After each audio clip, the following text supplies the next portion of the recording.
Hello, good morning to all of you.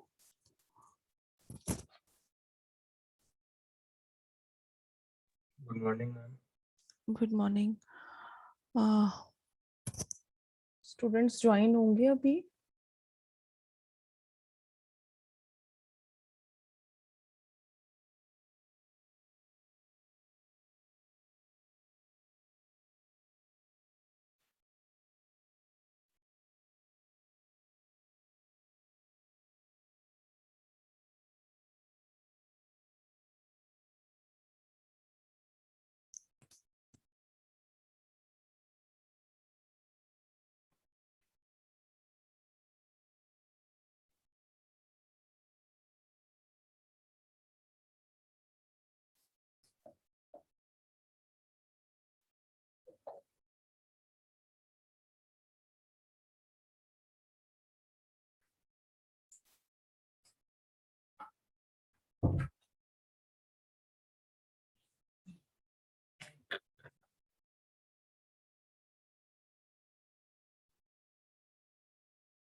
I don't think so कि और student इस time पर अभी ज्वाइन करेंगी, बिकॉज मैंने मैसेज ही अभी दिया था. सो हम लोग अभी डिस्कस कर लेते हैं. जो स्टूडेंट्स ज्वाइन हो गए हैं उनके साथ डिस्कस कर लेते हैं. एंड इस टॉपिक को मैं अगेन एक बार रिपीट कर दूंगी नेक्स्ट टाइम जब भी क्लास होगी. राइट. तो लास्ट क्लास में हम लोग डिस्कस कर रहे थे, दैट इज अब program partitioning and scheduling. Right. So program partitioning and scheduling में हम लोग एक न्यूमेरिकल सॉल्व कर रहे थे.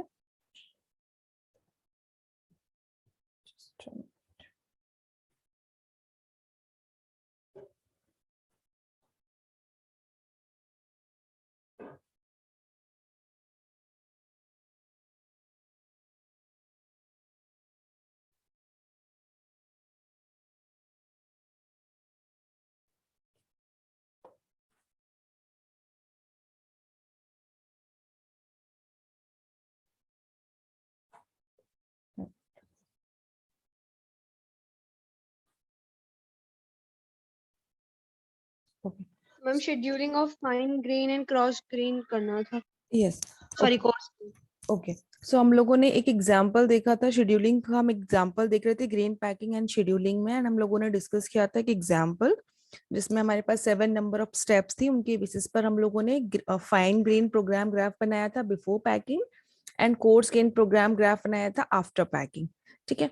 तो फाइन ग्रेन प्रोग्राम ग्राफ जो हम लोगों ने बनाया था, it will take a 7 number of steps, ठीक है। And here's the number of nodes are 17 and ages are also more than 17. I don't know, no, not more than 17, but I think ages are also connected ages are also more, ठीक है। But in course gain program graph, if we are packing after making a nodes, so here we will see that here we have only 5 nodes and 7 ages, right? 3 4 5 6 7 8 9 ages, okay। So यहाँ पर जो भी हमने packing की, तो packing basically हम किस में कर रहे थे, जो यहाँ पर हम लोगों ने नोड्स बनाए थे। नोड हमने कैसे बनाए थे, जो हमारा नोड था एंड ग्रेन साइज था, ठीक है। Grain size means number of cycles कितनी लग रही थी उसको एग्जीक्यूट होने में। एंड जो हमने एजेस बनाई थी, तो एजेस क्या था हमारा, जो हमारा डिले था, मींस कितने नंबर ऑफ इंस्ट्रक्शन के बाद वो इंस्ट्रक्शन एग्जीक्यूट हो रहा है, ग्रेन्स डिले। एंड जो हमारा इनपुट था, मींस सोर्स और डेस्टिनेशन को जो कनेक्ट कर रहा था, दैट इज अवर इनपुट, ठीक है। तो हम लोगों ने एजेस ऐसे कनेक्ट की थी। तो हमारी नंबर ऑफ साइकिल्स इस प्रोग्राम में अगर हम देखेंगे, तो हमारे 1 to 6 इंस्ट्रक्शन में 1 साइकिल्स लग रही थी, तो हमने यहाँ पर साइकिल्स 1 लिखा था। Then because we have only one instruction और instruction where we have perform, basically this is initialization, जहां पर हम वैल्यू इनिशियलाइज कर रहे थे कि A1 B1 C1 दिस है, ठीक है। एंड 7 to 17 में हम क्या कर रहे थे, हमारे पास 2 इंस्ट्रक्शन है जिन पर हम मल्टीप्लिकेशन का ऑपरेशन परफॉर्म कर रहे थे। So it will take a 2 execution cycle, ठीक है। तो यहाँ पर एग्जीक्यूशन साइकिल क्या कितनी काउंट होंगी, हमारी 2 काउंट होंगी, ठीक है। एंड यहाँ पर जो हम बता रहे थे कि जो हम डिलेज जो हम बता रहे थे कि यहाँ पर हमारा 1 इंस्ट्रक्शन 1 साइकिल ले रहा है, तो उनको एग्जीक्यूट होने में 1 साइकिल्स लगेंगी। बट जो हमारे एक एक इंस्ट्रक्शन एग्जीक्यूट हो रहे हैं 1 to 6 में, तो यहाँ पर 6 साइकिल्स होंगी। तो नेक्स्ट जो 7th स्टेप्स जो आएगी 7th इंस्ट्रक्शन को एग्जीक्यूट होने के लिए 6 साइकिल का ऑलरेडी डिले हो चुका है, तो यहाँ पर जो डिले होगा वो क्या होगा, 6 का डिले होगा।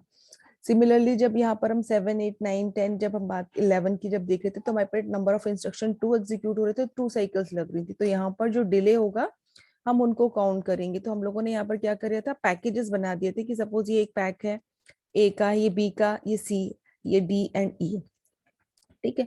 तो इस पैकेज में कितने का डिले हो रहा है, तो 2 and 2, ए की 7 और 8 की जो 2 साइकिल है, तो टोटल डिले कितना हो गया हमारा, 4 का डिले हो गया। तो जी और एच में यहाँ पर 4 डिले हम शो कर रहे थे। सी में भी हमारा 4 9 और 10 में 2 का डिले है, तो टोटल 4 डिले हुआ। तो यहाँ पर टोटल क्या होगा, आई के साथ आपका 4 डिले, मीन्स I, 4 जो था वो यहाँ से आया था। एंड 11th वाला जो इंस्ट्रक्शन है हम उसको ए पैकेज के साथ रखेंगे, राइट।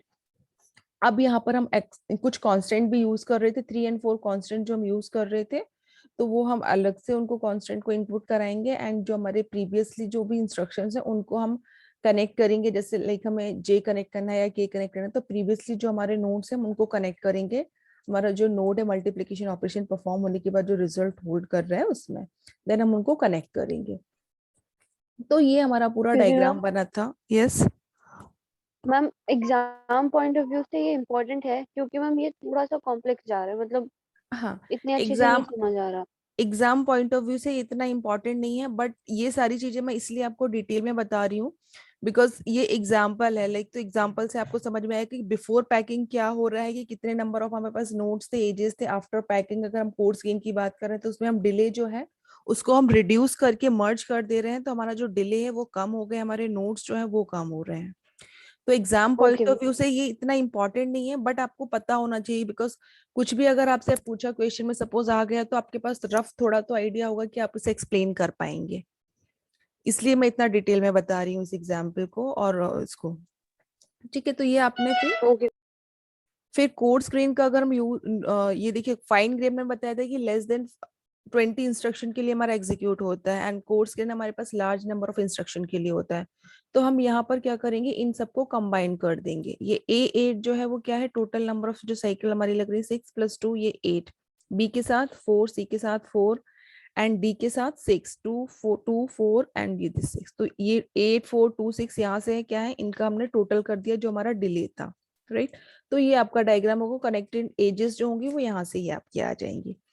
तो बेसिकली ये जो शेड्यूलिंग हम बता रहे हैं, ये तो आपने पैकिंग कर लिया, राइट, कि आपने इसको बिफोर पैकिंग देखा ये था, आफ्टर पैकिंग ये हुआ, राइट। अब हम इसको शेड्यूल कैसे करेंगे? जब आपने जो ग्रेन बनाया है, जो आपका प्रोग्राम का पार्टीशन हम अगर बेसिकली देखें, तो अब हम उसे शेड्यूल कैसे करेंगे? तो फाइन ग्रेन में अगर हम शेड्यूल करते हैं इनको, तो जो भी हमने जो अभी डायग्राम देखा था, तो उसके उससे हम ये डायग्राम बनाएंगे, ठीक है, शेड्यूलिंग का। तो यहाँ पर हम 2 प्रोसेसर्स का यूज कर रहे हैं, इसलिए हम लोग यहाँ पर आपको जो 2 शेड्यूलिंग के जो पोर्शंस दिख रहे होंगे, because we are using 2 processors, ठीक है। अब जो स्लांटेड लाइन जो इसमें शो हो रही है, वो क्या है? आपका डिले है, जो हम यहाँ पे एज में हम जो कनेक्ट कर रहे थे, वहां पर जो बता रहे थे लाइक 2,6 या 2,4 या 8,2, तो जो स्लांटेड लाइन बताएंगे हमारा डिले बताएगा। तो सपोज 0 to 1 है, 0 to 1 मीन्स जो फर्स्ट इंस्ट्रक्शन है हमारा, उसको एग्जीक्यूट होने में कितना वो सही टाइम लग रहा है, तो वो नोड एंड उसमें कितना डिले है, वो यहाँ पर हमारा डिले आ जाएगा, राइट। तो ऐसे हम यहाँ पर फाइन ग्रेड में अगर हम करेंगे कि बिकॉज यहाँ पर हमारे पास जो डिले था बहुत ज्यादा था, आप देखेंगे हर एक नोड में हमारा डिले था 2, 4, 6, ठीक है। तो इतने सारे डिलेज हमारे थे। बट अगर हम कोर्स गेन में हम बात करें, तो कोर्स गेन का अगर आप शेड्यूलिंग देखेंगे, तो हमने वहां पर क्या किए थे, जो हमारे नोट्स, जो हमारा डिले वाला नोट्स थे, हमने उनके क्या किया था, उनको मर्ज कर दिया था। और जो हमारे नोट्स थे उसमें भी जो सेपरेट सेपरेट थे, लाइक 1 to 6 है, तो हमने उनको ऐड कर दिया था। जैसे 0 to 8 आया है, तो ये हमारा नोड यहाँ पर ए था, A to 8 ए नोड है और ए हमारा डिले है। तो 0 to 8 में हमारा क्या आ गया? फर्स्ट इंस्ट्रक्शन जो एग्जीक्यूट होगा ए, वो आ गया। देन उसके बाद क्या है? डिले। कितना डिले है हमारा? 6 का डिले था। अगर हम एज देखें तो ये देखिए 6, ठीक है। तो एजेस में 6 था, तो 8 के बाद हम लोग क्या करेंगे? 6 काउंट करेंगे उसको। तो 8 + 6 14। तो 8 से 14 तक का जो होगा हमारा, वो क्या होगा? डिले होगा, ये, ठीक है। 8 to 14 हमारा क्या होगा? डिले होगा। फिर सी वाला क्या था हमारा? C,4 2 ऐड किया था, तो 14 to ऐड, ये हमारा 6 होगा शेड्यूलिंग। और फिर हमारा डिले क्या था उसमें? 4 का डिले था, तो ये स्लैंटेड लाइन आपका डिले बता रहा है। फिर हमारा 24 to 28 D6 था, तो यहाँ पर 22 to +6 करेंगे 28, तो ये हमारा डी आएगा। यहाँ पर फिर डिले था हमारा किसका? 6 का या 4 का? 4 का डिले था, तो ये 4 स्लैंटेड लाइन आ गई। तो जैसे हम ऑपरेटिंग सिस्टम में शेड्यूलिंग बनाते थे, शेड्यूलिंग करते थे, सीपीयू शेड्यूलिंग करते थे, या उसके लिए हम कोई सी भी एल्गोरिथम्स लेते थे, लाइक FCFS ले लें या राउंड रोबिन ले लें, तो उसमें भी हम बताते थे कि जो हमारी प्रोसेस शेड्यूल हो रही है उसको हम अलोकेट कर देते थे। देन वहां पर हमारा क्या काउंट करते थे? हम वहां पर शेड्यूलिंग में क्या काउंट करते थे आप लोग? Turn around turn around time, waiting time, average time, वो सब कैलकुलेट करते थे, ठीक है। तो ये आपकी शेड्यूलिंग हो रही है। तो शेड्यूलिंग में हम यहाँ पर डिले बता रहे हैं, एंड जो हमारे प्रोसेस यहाँ पर या फिर आप इंस्ट्रक्शन बोल देते हैं, जो अलोकेट हो रहे हैं, जो एग्जीक्यूट हो रहे हैं, उनका ये स्पेस है, जो डिले है उनका ये स्पेस है। तो अगर आप देखेंगे यहाँ पर टोटल नंबर ऑफ, अगर हम लाइन्स या इंस्ट्रक्शंस देखेंगे, तो 38 हो रही हैं, एंड यहाँ पर हमारी 42 लग रही है, ठीक है। बिकॉज फाइन ग्रे में हम लेस नंबर ऑफ इंस्ट्रक्शन लेते हैं, उनको कंबाइन नहीं करते हैं, बट हम यहाँ पर कोर्स ग्रेन में लार्ज नंबर ऑफ इंस्ट्रक्शन लेकर हमको कंबाइन कर देते हैं। तो हम इन बेसिकली हम क्यों कंबाइन कर रहे हैं? क्योंकि हमें उनका जो डिले है हम उसे रिमूव कर रहे हैं, ताकि हमें एक बेटर पैरेललिज्म वहां पर हम फाइंड आउट कर सकें, ठीक है।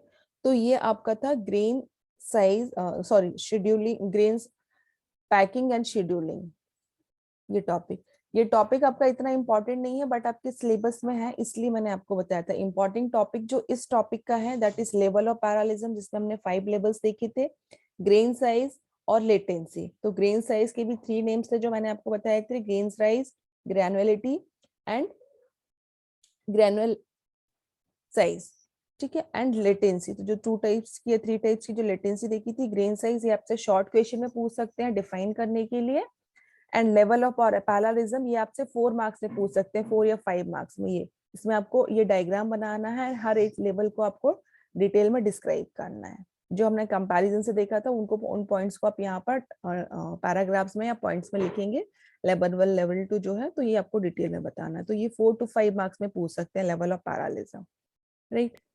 मैम मॉड्यूल 2 के हैंड रिटन नोट आप प्रोवाइड कराओगे क्या? मॉड्यूल 2 का देखिए, मैंने जो फर्स्ट पार्ट था जो बुक में है कायहोंग की, वो मैंने PDF अपलोड कर दिया है, राइट। अब जो आपके टॉपिक वाइज जो है ना, जैसे आपका लेवल ऑफ पैरालिज्म है या डेटा फ्लो मैकेनिज्म है, इनका सेपरेट सेपरेट डॉक फाइल जो है मैं वो अपलोड करूंगी। उसमें कुछ लाइक आपका प्रेजेंटेशन की कुछ स्लाइड्स हैं, तो वो मैंने स्क्रीनशॉट लेकर उसमें मर्ज किया है, कुछ हैंड रिटन है उनको स्क्रीनशॉट लेकर उसमें ऐड कर दिया है। तो आपको टॉपिक वाइज उसकी पूरी वो मिल जाएगी, पीडीएफ ओके सेपरेट सेपरेट। ठीक है, तो वो मैं अपलोड कर दूंगी 1 बाय 1। ठीक है, नेक्स्ट इंपॉर्टेंट जो टॉपिक है आपका, that is data programme flow mechanism. ये आपका इंपॉर्टेंट टॉपिक है जिसमें हम प्रोग्राम फ्लो के अंदर हम कंट्रोल फ्लो, डेटा फ्लो, वो सब देखेंगे। ठीक है, प्रोग्राम फ्लो मैकेनिज्म में हम देखेंगे control flow, data flow, data demand mechanism, data flow architecture, and in सबके बीच में कंपैरिजन। ठीक है, कंपैरिजन से देखेंगे हम जो भी हमारे फ्लो मैकेनिज्म्स है, तो फ्लो मैकेनिज्म्स हमारे प्रोग्राम फ्लो मैकेनिज्म होते हैं, कंट्रोल फ्लो मैकेनिज्म होते हैं, डेटा फ्लो मैकेनिज्म्स होते हैं।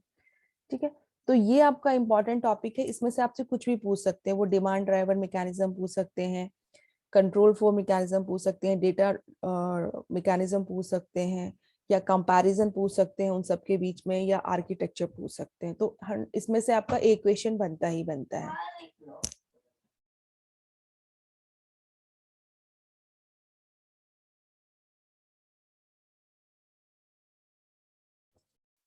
ओके, सो ये हम डिटेल में डिस्कस करेंगे, ये जो टॉपिक है आपका data flow mechanism.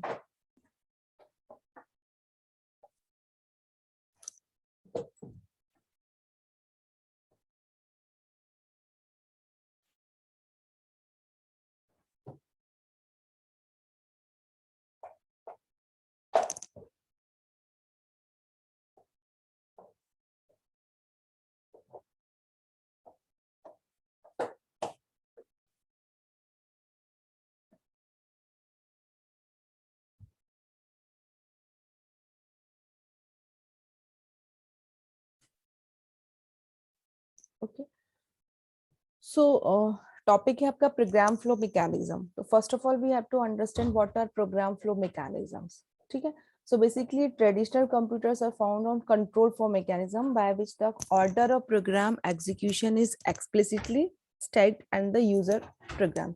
So basically देखिए, प्रोग्राम फ्लो मैकेनिज्म, हम अब जो प्रोग्रामिंग हम करते हैं सिस्टम के लिए या किसी सॉफ्टवेयर के लिए, तो हम जो प्रोग्रामिंग करते हैं तो वहां पर जो हमारा प्रोग्राम फ्लो होता है, ठीक है, वो किस अकॉर्डिंगली होगा। उसमें हम समटाइम्स हम किसी डेटा का यूज करते हैं। ठीक है, डेटा मींस जो हमारे पास, आप यहाँ पर हम एक टर्म्स यूज करेंगे डेटा फ्लो मैकेनिज्म में, ऑपरेंड। ठीक है, मींस डेटा, डेटा हमारे पास अवेलेबल होता है, समटाइम्स हमें रिजल्ट्स चाहिए होता है, तो उस अकॉर्डिंगली क्या होता है, हमारा पूरा जो प्रोग्राम होता है वो फ्लो करता है। ठीक है, तो यहाँ पर हम बेसिकली जो प्रोग्राम फ्लो मैकेनिज्म है, हम उसमें वही 1 बाय 1 देखेंगे कि कैसे हमारा कंट्रोल फ्लो होगा, कैसे हमारा डेटा का फ्लो होगा। ठीक है, कैसे हमारे डिमांड ड्राइवन मैकेनिज्म्स होगी, और ये किस पर बेस्ड होते हैं। ठीक है, सो बेसिकली हम स्टार्ट करेंगे कंट्रोल फ्लो मैकेनिज्म्स से। ठीक है, data flow computers have high degree of parallelism at the fine grain instruction level. Reduction computers are based on demand driven methods which commence operation based on the demand for its result by other computers. ठीक है, तो जो आपकी data flow computers होते हैं वो हमारे क्या होते हैं, हाई डिग्री ऑफ पैरेललिज्म हमें इनमें फाइंड होती है। किस पर, जो हमारा फाइन ग्रेन इंस्ट्रक्शन होता है। फाइन ग्रेन इंस्ट्रक्शन कौन सा है, हमारा level 1 and level 2 level of parallelism में, राइट। तो वहां पर हमें higher degree of parallelism find out होता है। ठीक है, अब हम रिडक्शन कंप्यूटर्स का किस में यूज करते हैं, जब हम डिमांड ड्राइवन मैकेनिज्म में बात करते हैं, तो हम डिमांड ड्राइवन मेथड में रिडक्शन कंप्यूटर्स या रिडक्शन मॉडल्स का हम यूज करते हैं। ठीक है, जहां पर हमें डिमांड्स होती हैं, राइट। सो सबसे पहले हम देखेंगे,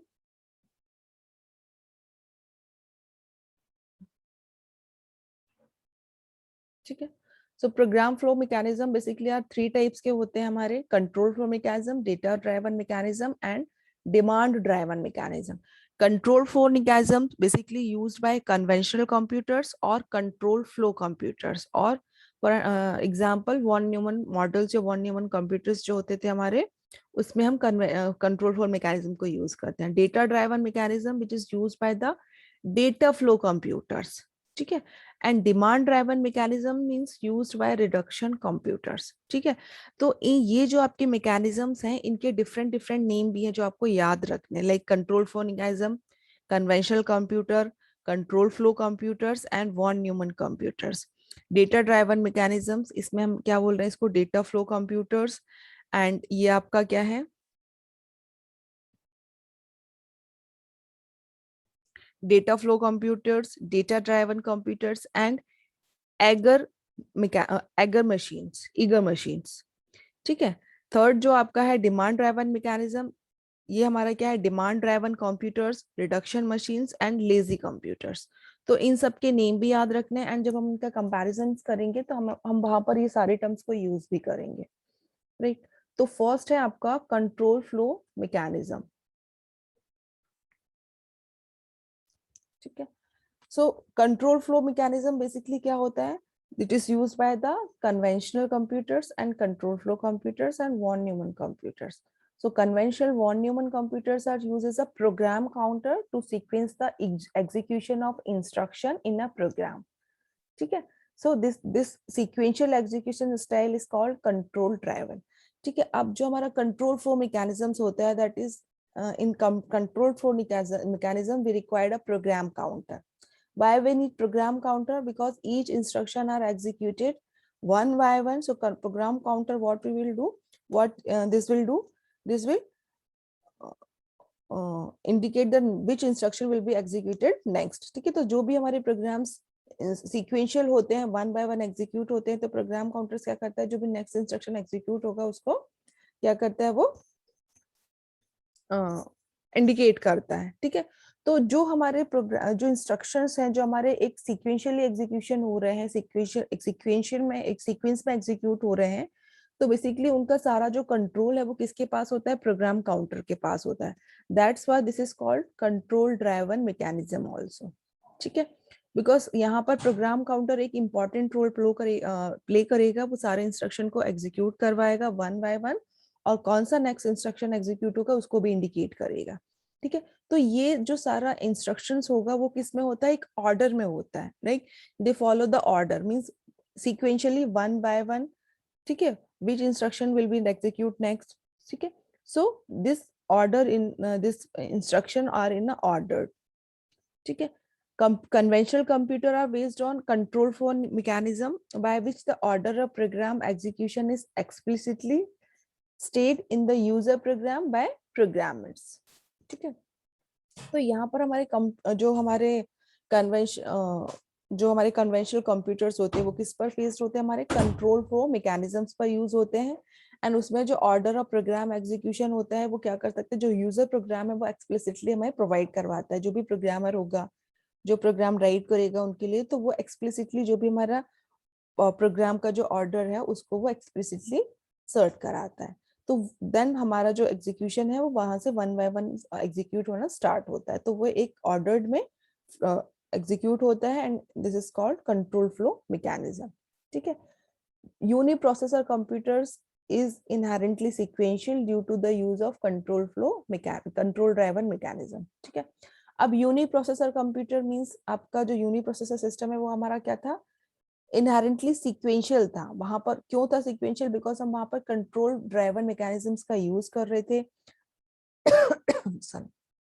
जो हमारे इंस्ट्रक्शंस थे वो हमारे कैसे एग्जीक्यूट हो रहे थे, सीक्वेंशियल वे में एग्जीक्यूट हो रहे थे one by one. That's why this is a example of control flow mechanism. You can say that uniprocessor system. Okay.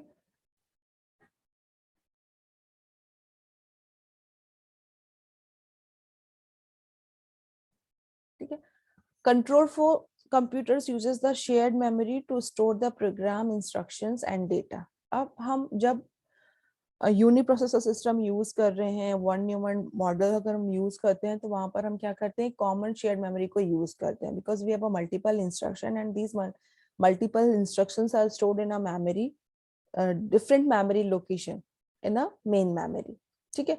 So control flow computers में हम किसका यूज कर रहे हैं, शेयर्ड मेमोरी का, किसको स्टोर करने के लिए, जो हमारे प्रोग्राम, इंस्ट्रक्शंस एंड डेटा है, ठीक है। तो वहां पर हमारे डेटा और इंस्ट्रक्शन एक कॉमन शेयर्ड मेमोरी का यूज करेंगे। समटाइम्स हमें क्या होता है, वहां पर हमें कुछ अपडेशन करने की रिक्वायरमेंट्स होती है, ठीक है। सो जो भी हमारे वेरिएबल्स होते हैं शेयर्ड मेमोरी में, वो अपडेट होते हैं मैनी टाइम्स जो हमारे इंस्ट्रक्शंस होते हैं उनके थ्रू, ठीक है। अब ये जो शेयर्ड मेमोरी का और ये जो अपडेशन वाला जो पार्ट है, जब हम कैश मेमोरी स्टडी करेंगे ना, या मेमोरी हायरार्की जो आपका थर्ड और फोर्थ मॉड्यूल है, उसमें हम डिटेल में स्टडी करेंगे इसका, कि जो हम अपडेशन वर्ड यहाँ पे यूज करते हैं, कि अगर हम मेमोरी को अपडेट करते हैं तो कैसे अपडेट होता है, ठीक है। तो उसके लिए हमारे पास डिफरेंट पॉलिसीज होती हैं, राइट थ्रू पॉलिसीज होती है, उनके थ्रू हम अपडेट करते हैं। तो वहां पर हम डिटेल में डिस्कस करेंगे कि कैसे अपडेट होता है, एंड वो कैसे एक इंस्ट्रक्शन अदर इंस्ट्रक्शन पर कैसे साइड इफेक्ट्स प्रोड्यूस करते हैं। ओके, सो अभी सिर्फ हम ये वर्ड रीड करेंगे कि यहाँ पर हम अपडेट करते हैं, हमारे मैनी इंस्ट्रक्शंस जो होते हैं हम उनको रीड अपडेट करते हैं, ठीक है। तो जो हमारे variables in a shared memory are updated by many instruction, so the execution of one instruction may produce the side effect on other instruction since memory is shared, so this is not preferable as a prevent parallelism. Okay, so अगर हम shared memory use कर रहे हैं, हमारे पास multiple instruction है, multiple data हमारा stored है, तो हम उसको अपडेट भी करते हैं, ठीक है। तो जो हमारे इंस्ट्रक्शन अपडेट होते हैं मेन मेमोरी के अंदर, तो समटाइम्स वो क्या करते हैं, कन्फ्लिक्ट प्रोड्यूस करते हैं। उससे क्या होता है, हमारा इंस्ट्रक्शन का जो एग्जीक्यूशन है उस पर भी हमारा साइड इफेक्ट्स होता है, इंस्ट्रक्शन हमारे, फिर जो एक ऑर्डर होता है वो हमारा कंफ्यूज हो जाता है कि हमें किस इंस्ट्रक्शन को एग्जीक्यूट करना है और किसको नहीं करना है, ठीक है। फॉर एन एग्जाम्पल,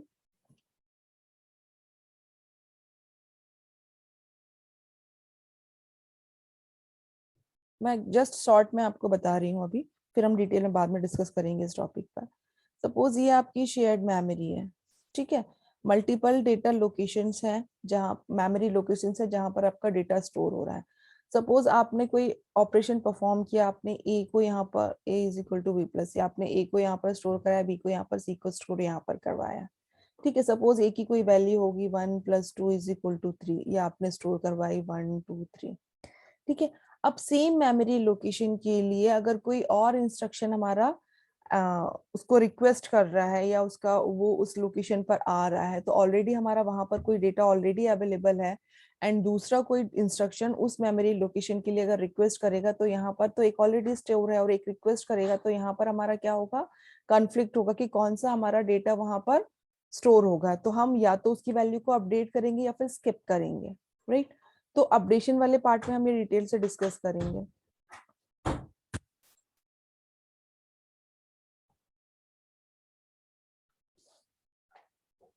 ठीक है, बट जो हम अपडेशन करते हैं मेमोरी का वहां पर, तो उससे क्या होता है कि हमारे जो इंस्ट्रक्शन जो एग्जीक्यूट हो रहे हैं उनमें कॉन्फ्लिक्ट होता है, एंड वो साइड इफेक्ट्स प्रोड्यूस करते हैं अदर इंस्ट्रक्शंस पर।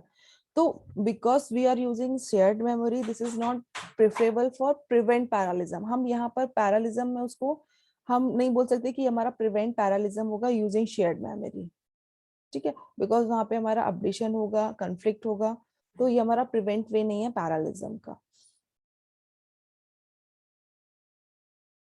राइट। कंट्रोल फ्लो मैकेनिज्म और control flow computers can be made parallel by using parallel language construct और पैरेलल कंपाइलर्स, ठीक है। अगर अब हमें जो भी हमारे कंट्रोल फ्लो कंप्यूटर्स हैं उनको अगर हमें पैरेलली एग्जीक्यूट करवाना है, बिकॉज वी आर सेइंग कि कंट्रोल फ्लो कंप्यूटर्स जो हैं वो हमारे सीक्वेंशियली एग्जीक्यूट होते हैं, ठीक है। बट अगर हमें उन्हें पैरेलल बनाना है तो हम किसका यूज करते हैं, जो हमारी पैरेलल लैंग्वेज कंस्ट्रक्ट्स होते हैं या पैरेलल कंपाइलर्स होते हैं, उनका हम यूज करके हम उनको पैरेलली एग्जीक्यूट कर सकते हैं, ठीक है। सो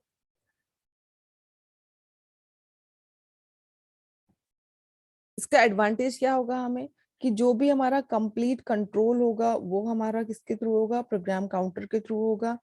एंड डिसएडवांटेज क्या होगा कि ये हमारा लेस इफिशिएंट होगा जो हमारी अदर अप्रोचेस है उनसे, because we are using shared memory. So because of shared memory this is not prevent way of for parallelism, ये इसका डिसएडवांटेज है, ठीक है। तो ये आपका क्या है, कंट्रोल फ्लो मैकेनिज्म, ठीक है।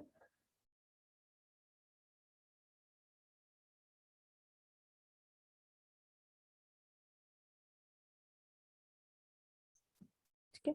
और यहाँ पर जो मैं आपको डॉक फाइल प्रोवाइड करूंगी तो उसमें आप कंबाइन कर सकते हैं जो भी आपका थ्योरी वाला पार्ट है, इसमें डिटेल में मैंने डिस्क्राइब किया है, ठीक है। तो बेसिकली कंट्रोल फ्लो कंप्यूटर्स में हमारे क्या होंगे, शेयर्ड मेमोरी क्या होल्ड करेगी, हमारे इंस्ट्रक्शन डेटा ऑब्जेक्ट्स को यूज करेगी, ठीक है। वेरिएबल्स जो भी हमारे शेयर्ड मेमोरी में हम उनको अपडेट करते हैं मैनी इंस्ट्रक्शन के थ्रू।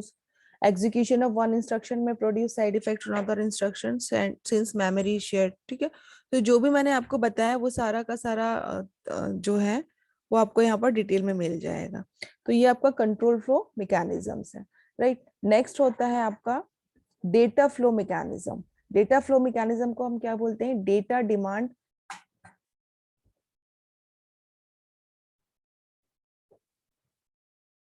डेटा ड्राइवन मैकेनिज्म भी बोलते हैं, ठीक है। अब आपको कंफ्यूज नहीं होना है, एक आपका डेटा ड्राइवन मैकेनिज्म है, एक आपका डिमांड ड्राइवन मैकेनिज्म है, ठीक है।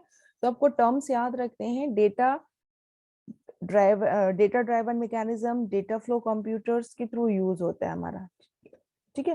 तो data driven mechanism used by data flow computers and this is also known as data flow computers, data driven computers और ईगर मशीन्स, ठीक है। अब एक न्यू टर्म्स हमारा यूज हो रहा है ईगर मशीन का, ठीक है। उसे हम अभी यहाँ पर बताएंगे ईगर मशीन्स का टर्म्स कैसे हम इसको यूज करेंगे, ओके। सो बेसिकली मैंने आप लोगों को बताया था कि यहाँ पर एक हम टर्म्स का यूज करेंगे ऑपरेंड, ठीक है। So in data flow computers, the execution of an instruction is driven by data or operand ability instead of being guided by a program counter, ठीक है। तो डेटा ड्राइवन मैकेनिज्म से data flow computer से हमें समझ में आ रहा है कि यहाँ पर हम किसकी बात करेंगे, बेसिकली डेटा की बात करेंगे, ठीक है। एंड डेटा को डेटा ड्राइवन मैकेनिज्म में हम क्या बोलेंगे, ऑपरेंड, ठीक है। अगर आपको इसमें ये ऑपरेंड टर्म बोले इन प्लेस ऑफ डेटा तो आपको समझ जाना है कि we are talking about the data, ठीक है। तो जो भी हमारा एग्जीक्यूशन होगा इंस्ट्रक्शन का वो किसके थ्रू ड्राइव होगा, डेटा अवेलेबिलिटी के थ्रू, ठीक है। अब यहाँ पर हम प्रोग्राम काउंटर का यूज नहीं करेंगे, जैसे कंट्रोल फ्लो मैकेनिज्म में जो पूरा कंट्रोल था वो किसके थ्रू कंट्रोल हो रहा था, हमारा प्रोग्राम काउंटर के थ्रू कंट्रोल हो रहा था, ड्राइव हो रहा था, ठीक है। तो यहाँ पर जो भी हमारा डेटा, जो भी हमारा इंस्ट्रक्शन का जो एग्जीक्यूशन है वो किसके थ्रू ड्राइव होगा, हमारा डेटा या ऑपरेंड के थ्रू,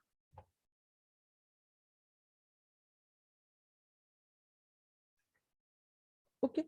सो डेटा हमारा अवेलेबल होना चाहिए जब हम उस डेटा फ्लो मैकेनिज्म या कंप्यूटर की बात करें कि हमें जो इंस्ट्रक्शन एग्जीक्यूट करवाना है उसके लिए डेटा हमारा अवेलेबल होना चाहिए, right. So these machines are eager for data to be present. If the data is present, then the instruction is executed. These computer also known as data driven computer or eager machine. तो basically data flow जो computers होते हैं वो किसके लिए eager होते हैं, हमारे data के लिए, because if data is present then only instruction will be executed, otherwise it will be not executed if data is not present, ठीक है। तो डेटा फ्लो कंप्यूटर्स किसके लिए ईगर होते हैं, हमारे डेटा के लिए, that's why this is also called data driven computers और eager machine, right. So in a data driven program the instruction are not ordered, there is no shared memory use, so data is stored inside the instructions, ठीक है। अब control flow mechanism में हम किसका use कर रहे थे, shared memory का यूज कर रहे थे, जहां पर हमें कॉन्फ्लिक्ट्स आ रहा था अपडेशन करने पर इंस्ट्रक्शंस को, और वो क्या कर रहे थे, साइड इफेक्ट प्रोड्यूस कर रहे थे अदर इंस्ट्रक्शंस के लिए। बट डेटा ड्राइवन प्रोग्राम्स में हम जो इंस्ट्रक्शन एग्जीक्यूट करेंगे वो कोई ऑर्डर्ड में नहीं होंगे, इट्स नॉट नेसेसरी कि all the instruction will be in ordered, ठीक है। So there is no shared memory, there is no conflict और there is no any side effects और अदर इंस्ट्रक्शन, ठीक है। सो जो डेटा हमारा कहाँ पर स्टोर होगा, इनसाइड द इंस्ट्रक्शन, जो भी हम इंस्ट्रक्शन हमारे मशीन्स को देंगे, कंप्यूटर्स को देंगे, तो जो भी डेटा होगा वो इंस्ट्रक्शन के अंदर ही होगा, राइट। तो हमें अलग से किसी भी इंस्ट्रक्शन के लिए को स्टोर कराने के लिए शेयर मेमोरी की रिक्वायरमेंट्स नहीं होगी, right. The result of the data token are pass directly between the instructions, ठीक है। अब यहाँ पे क्या करेंगे, हम एक और वर्ड का यूज करेंगे, डेटा टोकन, ठीक है। तो जो भी हम ऑपरेशन परफॉर्म करवाएंगे डेटा के ऊपर, उसका जो रिजल्ट होगा जिसे हम बोलेंगे डेटा टोकन, तो हम उसको क्या करेंगे, पास करते हैं डायरेक्टली, जो भी हमारे इंस्ट्रक्शंस होते हैं उनमें हम डायरेक्टली उनको डेटा टोकन को पास करते हैं। एक्चुअली हम वो डेटा को पास नहीं करते, हम कॉपी ऑफ डेटा को पास करते हैं। जो भी हमारे इंस्ट्रक्शन का जो भी डेटा होगा उसकी जो कॉपी होगी हम उसको पास करते हैं, ठीक है। So once data is consumed by the instruction, it will be no longer available for reuse by the other instruction, ठीक है। तो जो भी अगर डेटा है हमने उसे जो हमारे डिफरेंट जो इंस्ट्रक्शंस हैं उनको हमने उनको डेटा पास किया, तो जो डेटा हमने उन्हें पास किया और इंस्ट्रक्शन ने अगर उसे कंज्यूम कर लिया है तो वो डेटा बहुत लॉन्गरली अवेलेबल नहीं होगा उस इंस्ट्रक्शन के लिए, एंड हम उसे रीयूज नहीं कर सकते अदर इंस्ट्रक्शंस के लिए, राइट।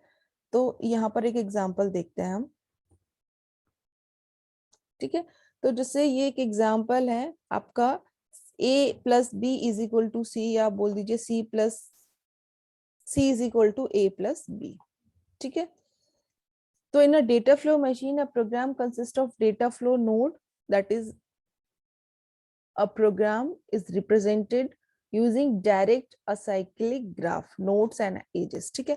तो यहाँ पे हम जो भी डेटा फ्लो मशीन के थ्रू जो हम डेटा फ्लो नोड्स जो हम बताएंगे वो क्या होंगे, हमारे प्रोग्राम्स होंगे, एंड हम इसको किसके थ्रू रिप्रेजेंट करते हैं, डायरेक्टेड असाइक्लिक ग्राफ के थ्रू, जिसमें हमारे क्या होते हैं, नोड्स एंड एजेस होते हैं।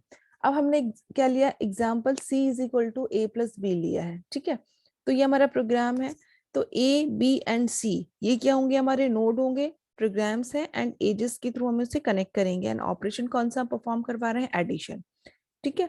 तो ये हमारा ऑपरेशंस होंगे, ये हमारे ऑपरेंड होंगे, operand is work as a node, and हम उन नोड्स को कनेक्ट करेंगे एजेस से, एंड जो हमारा रिजल्ट जो होल्ड करेगा दैट इज सी, ठीक है। So instruction is represented bye node, जो हमारे इंस्ट्रक्शंस हैं ए बी को हम इंस्ट्रक्ट दे रहे हैं तो ये हमारे इंस्ट्रक्शंस हैं, and data dependency relationship is represented by the edges, ठीक है।